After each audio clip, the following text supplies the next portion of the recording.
Imagine this.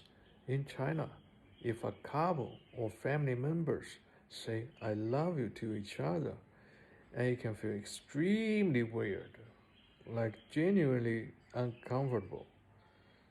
People might even get suspicious, like, wait, is this a scam or something?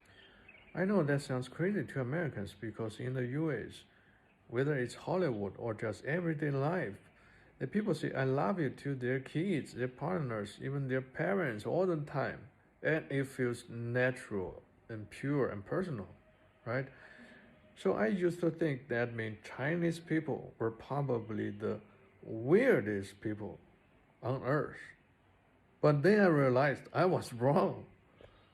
Americans might actually be the very unusual case, very unique one here.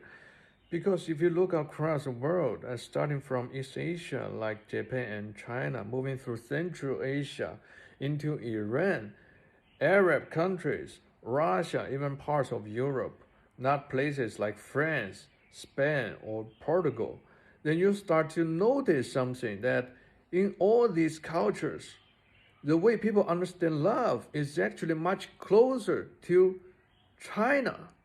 It's more restrained, more about responsibility, more about a kind of universal care, not just a personal emotion, less about feelings, individual desire.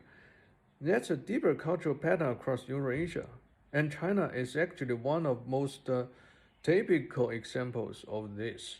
Because in China, the word love, I, I, has for over 2000 years meant something broad and equal, like caring for everyone under heaven. So when Chinese people think about love, they might first think about society or even the nation, not just one person.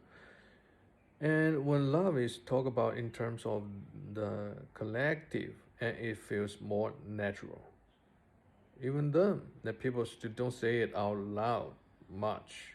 So this is also why ideas like communism are almost inevitable in China, because this kind of collective nature is already there. What do you think?